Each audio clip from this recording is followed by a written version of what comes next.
21장입니다.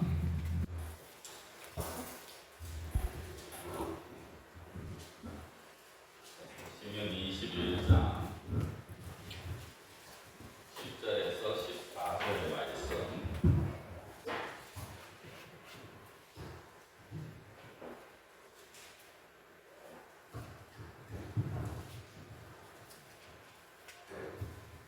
신명기 21장 10절에서 14절의 말씀입니다.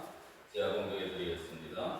네가 나가서 적군과 싸울 때 네 하나님 여호와께서 그들을 네 손에 넘기심으로 네가 그들을 사로잡은 후에 네가 만일 그 포로 중에 아리따운 여자를 보고 그에게 연연하여 아내를 삼고자 하거든 그를 네 집으로 데려갈 것이요 그는 그 머리를 밀고 손톱을 베고 또 포로의 의복을 벗고 네 집에 살며 그 부모를 위하여 한 달 동안 애곡한 후에 네가 그에게로 들어가서 그의 남편이 되고 그는 네 아내가 될 것이요 그 후에 네가 그를 기뻐하지 아니하거든 그의 마음대로 가게 하고 결코 돈을 받고 팔지 말지라 네가 그를 욕보였은즉 종으로 여기지 말지니라.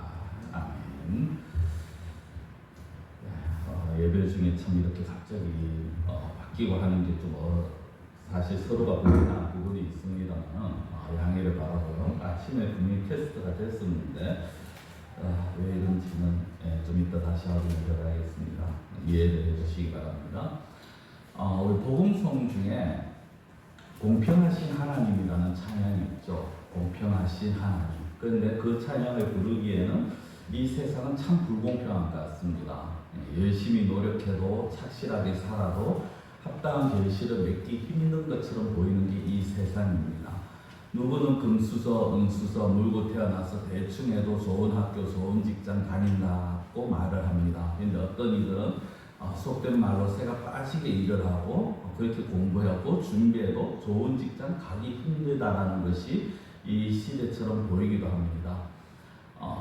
이제 몇 주 전에 저희 막내가 어디 기관에 이제 이력서를 한번 낸 적이 있었는데 내면서 사실 기대는 안 했어요. 왜냐하면 그 기관 자체가 워낙 백으로 그리고 인맥으로 사람 채용하는 걸로 유명한 거라서 안 하겠지라고 했는데 나중에 실제 그렇게 결과를 보니까 굉장히 좀 마음이 씁쓸하더라고요. 왜냐하면 제가 거기에 내는 이력서를 내는 사람들 대충 알아보고 했을 때 이제 장애인 특별 채용이었기 때문에 우리 애만큼 그렇게 할 수 있는 애가 거의 없다라고 보았는데도 불구하고 그 된 것을 보고 역시 인맥이 있어야 된다, 백이 있어야 된다. 이 시대는 그렇구나라는 그런 생각을 잠깐 한 적이 있었습니다.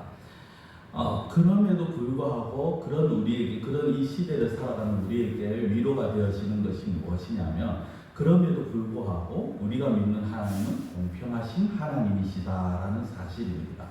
우리를 돌봐주시고 우리를 보살펴주시는 그 하나님은 공평하신 하나님이시라는 거죠. 가난한 자에게나 부한 자에게나 강한 자에게나 약한 자에게나 하나님은 공평하십니다.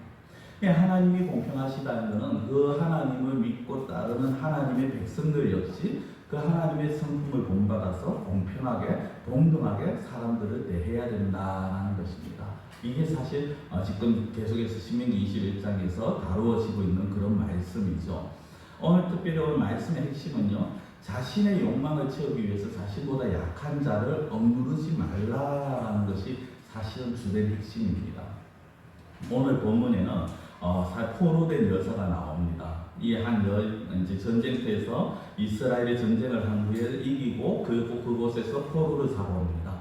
그런데 그 중에 어느 한 여인이 있었는데 너무나도 얼굴이 이쁘고 그리고 마음에 너무 쏙 드는 겁니다. 그래서 내가 저 여인을 내 여자로 만들고 싶다라는 생각이 들 때 그것을 포로이기 때문에 강압적으로 강제적으로 해서는 되지 않는다라는 것입니다. 사실 동서양을 막론하고 전쟁을 하고 난 이후에 포로로 잡혀온 자들은 거의 노예였죠. 종이나 마찬가지였습니다. 그래서 노예 시장에 팔리기도 하고 누군가가 그 사람을 사가면은 그 사간 사람이 자기가 하고 싶은 대로 해도 그것을 막을 수가 없는 것이 동서양이었습니다. 그런데 하나님은 그것을 하지 말라는 겁니다. 자신이 정복자로서 어떤 권리가 있을지언정 한 인간, 한 인격을 마음대로 학대하거나 그 인격을 무시해서는 되지 않는다라는 것이죠. 왜? 하나님은 약자, 패배자, 힘없어 보이는 자들에게도 공평하신 하나님이시기 때문이라는 것입니다. 그래서 본문 말씀에도 보면 포로된 여인과 결혼하고자 할 때는 결국 이 내용이 무엇이냐면요, 그 여인이 슬퍼할 시간을 주라라는 겁니다. 그리고 그 여인이 마음에 정리할 시간을 주라라는 것이죠. 왜 그렇습니까? 처음에 데리고 왔을 때는 자기의 어떤 인간적인 욕심 때문에 그 욕심을 채우기 위해서 강제로 그 여인을 자기 걸로 만들고자 합니다. 그러나 보통 그런 상황은 시간이 지나면은 후회하죠.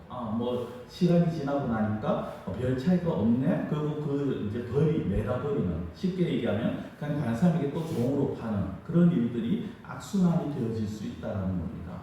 그래서 자기의 욕심을 채우기 위해서 서두르거나 아니면 무력과 불공정으로 약자들이 손해보게 하지 말라는 것이죠. 전쟁 노예로 잡혀간다는 자체가 사실은 정신적인 충격을 받을 수밖에 없는 것입니다. 그리고 그렇게 잡혀가면 또 아무리 같은 아시아 지역 같은 중동이라 할지라도 나라별의 그 차이 환경이 있기 때문에 그 환경에 당황할 수밖에 없습니다. 그런 자들에게 어떤 정신적인 충격을 극복하고 회복할 수 있는 시간이 주라라는 거죠. 그리고 이것이 비단 전쟁의 노예에게만 해당되는 것이 아니라는 겁니다. 우리 모두에게 동일하게 해당이 되었습니다. 왜냐하면 이 전쟁 이야기가 사실은 인간의 삶, 인생 자체가 이 전쟁과 같다라는 것입니다. 한번 생각해 보십시오. 우리가 살아가면서 어떤 때는 정복자의 위치에 있기도 합니다. 그러나 어떨 때는 노예의 자리에 서기도 합니다. 어떨 때는 다른 사람을 다스리는 다른 사람 위에 있기도 하지만 어떨 때는 다른 사람 밑에 있기도 합니다. 좀 쉽게 말씀드리면 주인의 위치에 있기도 하지만 종의 위치에 있기도 합니다.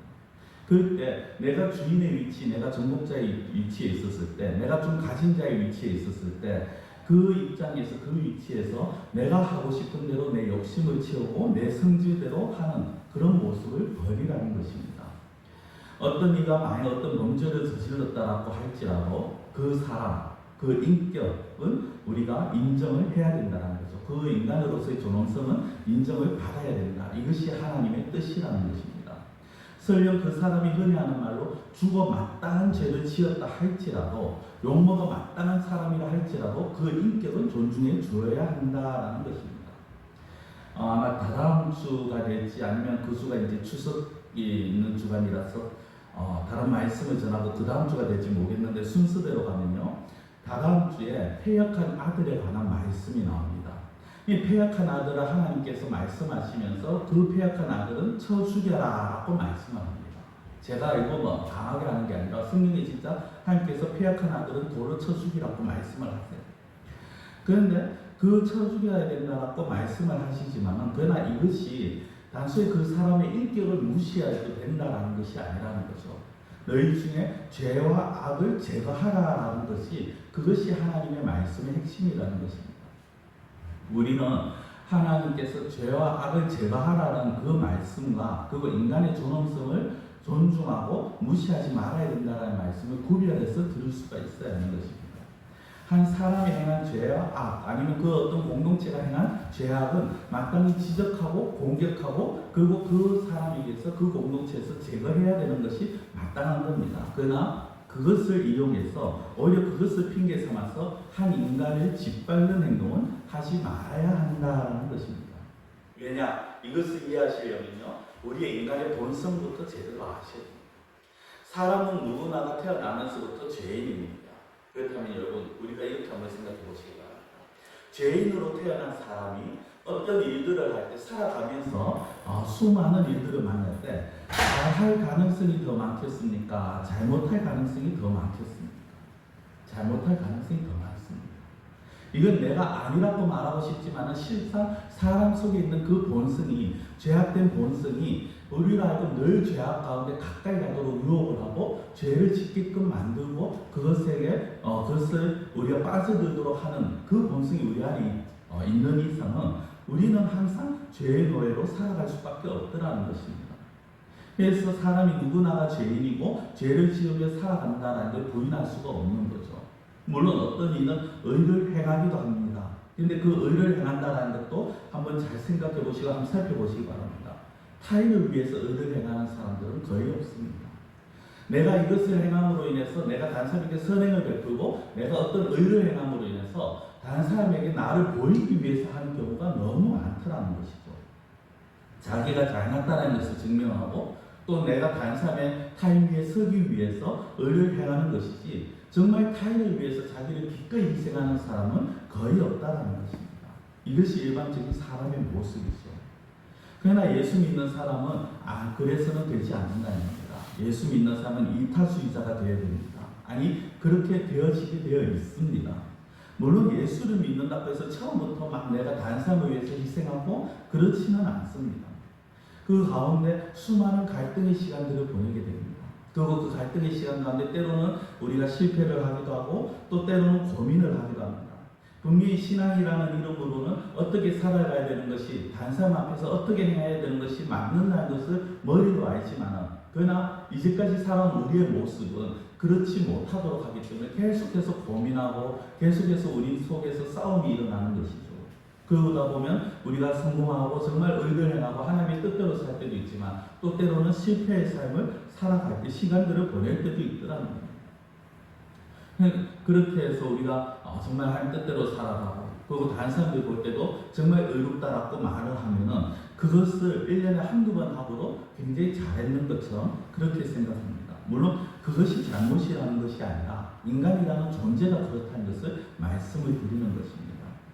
우리가 여기서 이제 이 시점에서 그러면서 우리가 생각해 봐야 될 것은요. 그래도 우리는 믿음을 가지고 사람을 대해야 한다는 거죠. 이 세상이 그렇게 살아가고 있고 사람들의 본성이 그렇다 하지만 그래도 우리는 믿는 자이기 때문에 믿음을 가지고 사람을 대해야 된다는 것입니다. 앞서 말씀드린 것처럼 사람은 저마다의 색깔이 있습니다. 저마다 성향이 다 다릅니다. 그래서 내 기준으로 모든 것을 옳다 그르다라고 말할 수 없고 내 기준으로 저 사람이 맞다 틀리다라고 할 수가 없는 것입니다. 다만 우리가 가져야 될 시각은 무엇이냐면 저 사람이 변할 수 있다. 저 사람도 언젠가는 변한다라는 것을 믿는 자는 그런 시각으로 사람을 대해야 된다는 거죠. 흔히 이런 말들을 하죠. 사람 안 변한다. 사람 정말 안 변한다. 아무리 예수를 믿고 아무리 신앙생활 오래 해도 사람 안 변한다라고 말합니다. 네, 잘 안 변합니다. 사람 정말 안 변합니다. 그런데 변하는 때가 있습니다. 변해지는 시기가 있습니다. 그게 언제냐? 하나님의 손이 있으면 변화되어진다라는 겁니다. 하나님께서 그 사람을 잡고 하나님께서 터치하시면 그 사람이 바뀌어지더라는 것입니다. 고집불통에 자기만 아는 사람이 하나님께서 그 사람을 만지시면 다른 사람의 의견을 받아들이는 순한 양이 되어버립니다. 하나님을 믿지도 않고 다른 사람도 믿지 않는 그런 불신 속에 살아가는 사람이 하나님께서 만지시면 믿음의 삶을 살아가고 있고 어느 순간에 다른 사람들을 믿는 신뢰하는 삶을 살아가더라는 거죠. 언제 이루어지느냐? 하나님이 만지실 때 이루어집니다. 하나님의 손 안에 있을 때 그것이 된다는 것입니다. 여러분 이것이 제가 그냥 막연하게 듣기 좋은 말처럼 하는 게 아닙니다. 자녀들을 키워보신 분들은 그 자녀들을 키울 때의 모습을 한번 생각해 보시기 바랍니다. 모든 자녀들이 다 그렇지는 않겠습니다만 그러나 부모와 자녀라는 관계가요. 이 자녀들이 자라나면서 부모의 속을 썩일 때가 한두 번이 아닙니다. 사실은. 크게 보면 참 착하게 잘 자랐다는데 어떨 때는 정말 그 자녀들의 말이나 행동을 보면서 도대체 왜 저렇게 할까? 왜 저렇게 말을 안 들을까? 왜 저런 생각을 할까? 왜 저렇게 행동할까? 속이 답답한 적이 있을 것이라는 거죠. 근데 그렇게 속이 답답하다고 내 마음이 답답하다고 내 속을 썩인다고 그 자녀를 포기합니까? 아니지 않습니까? 오히려 그 자녀들을 보면서 그래도 언젠간 철들겠지. 언젠간 내 마음 알아주겠지. 언젠간 지 밥벌이 하겠지. 라는 생각으로 기다리고 또 그렇게 가르치고 있는 것이 부모 아닙니까? 우리가 다른 사람을 대할 때도 이런 마음을 가져야 된다는 거죠. 물론 우리가 그 사람들을 바꿀 수는 없습니다. 그러나 우리가 살아가면서 하나님께서 그 사람을 만져주시기를 바라야 된다는 거죠. 우리가 사실 살아가면서 수많은 일들을 만나지 않습니까? 조금 다른 각도로 말씀을 드려보겠습니다. 수많은 일들을 만납니다. 때로는 절망적인 상황을 경험하기도 합니다. 한 줄기 빛조차 보이지 않는 상황, 그런 상황이 우리 앞에 펼쳐질 때가 있을 수 있습니다. 그럼에도 불구하고 우리가 낙심하지 않는 이유가 무엇입니까? 하나님 때문입니다. 하나님의 허락 없이는 어떠한 일도 우리에게 일어날 수가 없다는 것을 우리가 믿고 있기 때문이다. 하나님이 지켜보시지 않는 이가 없고 하나님께서 우리의 모든 상황 속에서 결국 하나님이 선을 만들어 가신다는 것을 우리가 믿고 있기 때문에 우리가 낙심치 않을 수가 있다는 것이죠. 그리고 우리가 절망적인 상황에서도 절망하지 않을 수가 있다는 것입니다. 정말 막말로 우리가 하나님의 백성답게 살다가 그러다가 정말 죽는다 할지라도 그 죽음조차도 하나님께서 허락하셨기 때문에 가능한 것이고, 그래서 그 죽음조차도 유익이 되고 그 죽음조차도 가치가 있는 그런 죽음이 되어진다는 것입니다. 이런 차원에서 보면은 성도에게 있어서 비극은 없다라고 우리가 말할 수 있는 것이죠. 로마서 8장 38절 39절에 이렇게 말씀합니다. 내가 확신하노니 사망이나 생명이나 천사들이나 권세자들이나 현재일이나 장래일이나 능력이나 높음이나 깊음이나 다른 어떤 피조물이라도 우리를 우리 주 그리스도 예수 안에 있는 하나님의 사랑에서 끊을 수 없으리라. 38절에 보면 사망, 생명, 천사, 권세자, 현재의 장래의 능력, 39절에 높음, 깊음, 다른 어떤 피조물, 우리가 살아가면서 만나는 수많은 일들입니다. 그런데 그 무엇도 그 누구도 우리를 하나님의 손에서 끊어낼 수 없다라고 말씀을 하고 있습니다. 이거 우리가 이 사실을 믿는다면요, 우리는 절망하지 않게 되어진다는 거죠. 낙심하고 좌절하지 않습니다. 그런데 왜 믿는 자들이 살아가면서 절망할까요? 왜 좌절하고 낙심할까요? 단순히 믿음이 없어서 그렇습니까? 내가 저 사람이 절망하는 모습을 보면서 저 사람 정말 믿음이 없어서 그래, 믿음이 약해서 그래, 단순히 그렇다고 말할 수 있을까요? 아닙니다. 물론 믿음이 없다라는 것도 우리가 부인할 수 없습니다만 그 믿음이 없다라는 그것도 사실 어디에서 나오느냐? 결국에는 본인의 욕심 때문에 좌절하고 절망한다는 것입니다. 좀 이해가 안 되시죠? 내 욕심과 이 상황에서 펼쳐지고 그 상황 때문에 내 앞에 펼쳐진 상황 때문에 내가 좌절하고 절망한다는 것이 이해가 되지 않으실 겁니다. 근데 이렇게 생각해 보시면 됩니다. 내가 원하는 대로, 내가 바라는 대로 되지 않기 때문에 사람들이 좌절합니다. 왜 절망합니까? 왜 낙심합니까? 내가 큰 꿈을 가지고 있고 큰 그림을 그리고 있고 그것을 위해서 내가 차곡차곡 준비해서 갔는데, 그래서 내가 생각했을 때 내가 지금까지 해오고 계획하고 진행해온 것에 따라서 어떤 결과가 나와야 되는데 그게 나오지 않으니까 좌절하고 낙심하는 거예요. 그런데 그 결과가 무엇입니까? 결국에는 자기의 욕심이라는 거예요. 사람들이 자기 욕심을 채우기 위해서 노력하고 있고 그걸 이루지 못해서 절망하고 좌절하고 낙심하고 있다는 겁니다.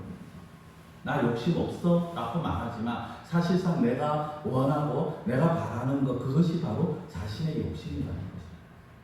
어떤 일이 생겼을 때 내가 원하는 방식대로 일이 되어져야 되는데 그래야 내가 마음이 좀 놓이고 그래야 기분이 좋은데 그렇게 되지 않으니까 답답한 거죠. 아까 자녀들에 대한 말씀도 결국 그거 아닙니까? 자녀들이 내가 원하는 대로 좀 따라와줘야 되는데 그렇게 되지 않으니까 그 자녀들 때문에 속이 상하는 거죠. 그러다 보니까 이게 조금 더 강하게 되어지다 보면은 이것으로 인해서 내가 자존심이 상하는 거예요. 그 자존심이 상한 것이 결국 절망과 낙심으로 가게 되는 거죠. 조금 더 쉽게 설명드려볼까요? 누군가가 우리가 하는 일에 대해서 감나라 대추나라 간섭하면요, 그 자존심이 상합니다.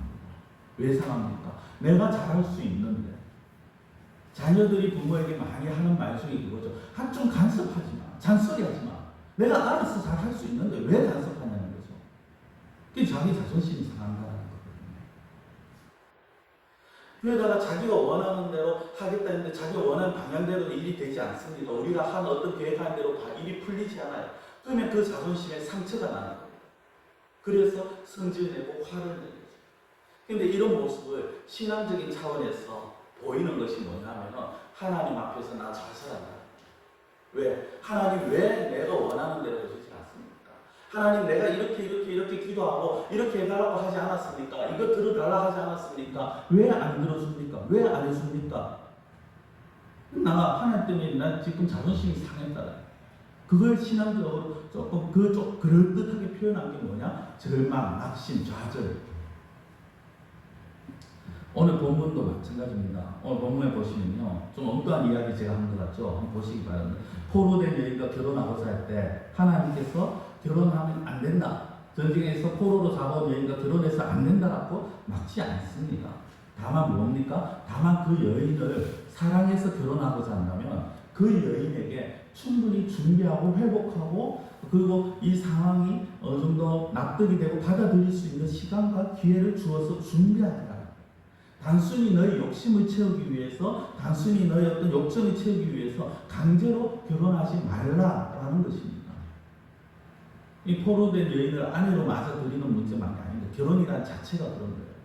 성도는 예전에는 결혼하면요, 그 한 여인이 한 남자의 집에 와서 그 남자의 집을 위해서 그냥 평생을 헌신하고 수고하고 자기를 죽이면서까지 희생하면서까지 그 가정을, 남편을, 그리고 그 가정을 살리는 것, 세워주는 것, 이게 결혼이라고 생각을 합니다. 그래서 여자들은 시집을 가면은 아무 소리도 못하죠. 그냥 죽은 듯이 살아야 되는 게 옛날 모습이었습니다. 뭐 그렇다고 해서 오늘날 여자들이 그렇게 자기 소리 막 바라고 하는 것이 그것이 무조건 옳다라는 게 아니라 그 결혼이라는 그 관점 자체가 잘못이었다는 거죠. 그런데 결혼이라는 건요, 자신이 가지고 있던 그 권리와 그 특권과 그 모든 것들을 같이 나누는 것이 결혼인 것입니다. 자신과 배우자가 동등한 대등한 대접을 받는 것이고요, 자신이 이때까지 누리던 그 특권을 같이 누리는 것이고, 자신의 행복과 권리와 슬픔과 책임까지 함께 나누는 진정한 반려자로 맞아들이는 것, 이것이 결혼이라는 거죠. 그런 자신이 없다면 사실 결혼의 결자도 말해서는 안 되는 겁니다. 인생도 마찬가지입니다. 우리의 인생이 무엇입니까? 여러분의 인생의 목표가 무엇입니까? 내가 보란듯이 성공해서 나를 드러내고, 그래서 정말 어떻게 보면은 간혹 이제 시골에 지나가다 보면, 도시에서는 안 그런데 아직도 시골에서는 그런 게 보이죠. 어느 집안에 맨남이 어떤 뭐 박사학위를 취득했다, 현수막이 막 어느 집안에 뭐 맨째 딸이 뭐 어떤 일을 했다, 뭐 상을 받았다, 현수막이 막 달리죠. 그렇게 해서 그 집을 드러내고 자신을 드러내는 것, 이게 인생의 목표입니까? 아니면 내가 잘하고 있다고 다른 사람들에게 인정받는 것, 혹시 이것을 인생의 목표로 삼고 있습니까? 대부분의 사람들은 어쩌면 자기들이, 아니 어쩌면이 아니죠, 당연히 자기들이 원하고 바라는 일들이 이루어지는 것, 그걸 인생의 목표로 삼고 있습니다. 내가 어떻게 변화되어지는지에는 관심이 없어요. 믿는 자들조차도 하나님께서 나를 어떻게 사용하실지에는 관심이 없습니다. 그냥 내가 어떻게 하면 내 이름을 드러낼까? 내가 어떻게 하면 내가 원하는 것을 이룰 수 있을까? 내가 어떻게 하면 사람들이 나를 좀 인정해 줄까? 여기에 관심을 가지더라는 거죠. 그저 나의 욕망과 욕심을 채우기 급급한 것. 이 시대의 사람만이 아니라 이 시대에 살고 있는 믿는 자라고 하는 자들의 그 모습조차도 그렇더라는 거죠. 성도 여러분, 우리가 믿는 예수님은요, 그냥 필요하다 하면 돈이나 좀 쥐어주고, 내가 뭐가 이것이 되어졌으면 좋겠다고 소원이 있으면 그 소원이나 들어주는 그런 요성, 뱀페 요성 아닙니다. 우리가 하나님을 믿는다는 것은요, 돈의 문제가 아닙니다. 학력의 문제가 아니에요. 하나님을 믿는다는 것은 거룩한 것이고 영원한 것이고 이 세상의 그 무엇으로도 비교될 수가 없는 것입니다. 성경에 하나님을 믿는 자들 안에 영혼이 있고 생명이 있고 이 세상에 줄 수도 없고 뺏을 수도 없는 게 있다고 성경에서 말씀을 하세요. 그게 어디에 나옵니까? 고린도서 4장 7절입니다. 고린도서 4장 7절 이렇게 말씀합니다. 우리가 이 보배를 질그릇에 가지고 있으니 이는 심히 큰 능력은 하나님께 있고 우리에게 있지 아니함을 알게 하려 합니다. 우리 안에 보배가 있더라. 그리고 그 보배 안에 놀라운 능력이 있습니다. 그래서 이 보배를 지닌 사람에게 놀라운 일이 일어날 수밖에 없어요. 이게 사실은 진리입니다. 보배를 지닌 사람에게 놀라운 일이 일어날 수밖에 없어요. 어떤 일이 일어납니까? 먼저 그 보배를 지닌 사람이 변합니다. 자신의 욕심을 위해 살지 않습니다. 상대방을 배려하고 상대방을 섬기고 그리고 그 사람이 변하면서 그 주변이 변해서요. 그래서 보배를 소유한 자, 즉 우리 흔히 한 말로 신자가 있는 곳은요, 그 자리가 바뀌어야 됩니다. 죽음의 자리가 생명의 자리가 되어야 되고요, 원망과 저주와 불평의 소리만 들리는 곳이 사랑과 승진과 격려의 자리가 되어야 되는 것입니다. 그런데 어떻게 그럴 수 있느냐? 보배 때문에. 이 보배가 뭡니까? 잘 아시다시피 예수 그리스도잖아요. 그럼 이 보배를 누가 가졌습니까? 오늘 본문에 나오잖아. 우리라. 바울이 단순히 이 편지 쓰는 고린도 교회 교인만이 아니라 바울만이 아니라 오늘날 예수 그리스도를 믿는 우리가 보배를 가진 자라는 겁니다. 그러면 제가 앞서 말씀드렸죠. 이 보배를 가졌으면 그 사람은 바뀔 수밖에 없다. 무슨 이야기입니까? 정말 내가 예수 그리스도를 품었다라는 것. 그 예수 그리스도가 내 안에 있다라는 것. 이거를 우리가 믿고 그 믿음으로 나아간다면 내가 바뀌어질 수밖에 없는 것이고 내가 바뀌기 위해서 노력한 것이 아니라 자연스럽게 바뀌어질 수밖에 없다라는 것. 성도는 이제는 우리가 바뀌어서야 되는 그런 시간을 가져야 되는 거예요. 이제까지 나만 위해서 살고 내 이름을 드러내기 위해서 살고 내 욕심을 채우기 위해서 살아왔다면 이제는 남을 배려하면서 타인을 살리면서 자녀와 이웃을 세워주는 그 삶을 살아야 된다. 어떻게 그런 삶을 살 수 있습니까? 어떻게 하는 것이 내가 변하는 겁니까? 제가 몇 주 말씀드렸죠. 빛과 소금으로 살아가는 겁니다. 거룩을 추구하는 것입니다. 내가 하나님의 백성답게 하나님의 뜻을 추구하는 겁니다. 하나님이 나에게 무엇을 원하시는가를 그것을 늘 분별하고 그것을 늘 찾고 그것을 위해서 살아간다는 거죠. 그럴 때 우리를 통해서 하나님의 빛이 비춰지는 겁니다. 하나님의 빛이 우리를 통해서 비춰지면요. 우리가 있는 곳이 이제까지 어둠이 있었고 이제까지 죄악이 가득했고 그곳에 좌절과 절망으로 주저앉은 자들이 있었다면 그 우리를 통해서 그 사람들이 다시금 일어날 수 있는 기회가 되어지고 그 통로가 되어진다라는 것입니다. 성도 여러분, 성도가 그냥 단순하게 교회를 출입하고 자비롭고 인격이 훌륭하다? 물론 그것도 굉장히 좋은 모습이죠. 그러나 그것을 가지고 하나님의 사람이다, 신자다, 성도다 갖고 나갈 수 없다는 것입니다. 우리가 하나님의 사람으로 살아간다는 것, 그것은 하나님이 나에게 행하신 그 모습들을 내가 생각해보고 그 하나님께서 나에게 원하시는 것을 다시금 고민하고 그래서 그것을 나를 통해서 드러내는 것, 그게 바로 하나님의 사람으로 살아간다는 것입니다. 말씀을 맺겠습니다. 신앙생활 한다는 것, 내가 단순히 예수 믿고 내가 복받고 내가 천국 가고 그리고 이 땅 살아가면서 내가 원하는 대로 모든 것이 되어지는 것, 그게 예수 믿는다는 것이 아닙니다. 그거는 정말 기본적인 기본이에요. 내가 천국 간다, 내가 구원받았다, 내가 죄용서 받았다, 그건 너무나도 유치한 수준입니다. 아주 어린 기본적인 수준이에요. 성도 여러분, 우리가 예수를 믿는다는 거예요. 우리가 신앙생활을 한다는 것은 이제는 우리가 세상과는 다른 존재로 살아간다는 것입니다. 이걸 우리가 기억을 하셔야 돼요. 이제는 이런 자리에까지 나아가셔야 돼요. 교회를 몇 년을 다녔느냐가 이게 중요하지 않지 않습니까? 내가 교회를 다니면서 내가 신앙생활 하면서 그 보배가 하나님이 주신 그 보배 예수 그리스도가 내 안에 있으면서 내가 어떻게 바뀌어지고 있었고 내가 어떤 삶을 살아가고 있었고 나를 통해서 주변이 어떻게 바뀌어서 갔는가, 이것이 우리에게 정말 중요한 문제라는 것이죠. 세상은 이기적으로 변해갑니다. 자기 욕심을 채우기 위해서는 정말 어떤 일을 해도 다 이해가 되어집니다. 나만 피해를 안 보면 되지 라고 생각을 하면서 각각 개개인주의로 살아갑니다. 그런데 그런 이 시기에, 이 시대에 신자는 다르게 살아가야 된다. 하나님의 긍휼로 남을 세워주고 남을 격려하는 자가 되어야 됩니다. 나만 구원받고 나만 천국 가는 것이 아니라 나를 통해서 하나님의 사랑이, 하나님의 은혜가, 하나님의 긍휼이 다른 사람에게 나타나야 되고 다른 사람에게 흘러가야 된다는 것입니다. 하나님으로부터 받은 은혜와 구원의 감격, 우리는 그것을 가지고 있지 않습니까? 그래서 그것을 생각할 때마다 우리는 감사하다고 말합니다. 그러나 그것을 나만 소유하는 것이 아니라 그것을 흘려 보내서 이제는 타인을 배려하고 타인을 용서하고 그래서 그 타인을 생명의 길로 인도하는 것, 이것이 하나님께서 신자된 저와 여러분들에게 바라는 모습이라는 것입니다. 때로는 그 사람이 나를 내 속을 뒤집어 놓는다 할지라도, 때로는 다른 사람이 정말 자기 하고 싶은 말 다 하면서 나에게 엄청난 상처를 준다 할지라도, 그러나 우리가 받은 은혜와 긍휼을 생각하면서 그 사람을 품고 그 사람 역시 하나님 안에서 바뀌어서 갈 그 날을 기대하면서 그 사람을 위해서 기도하는 거예요.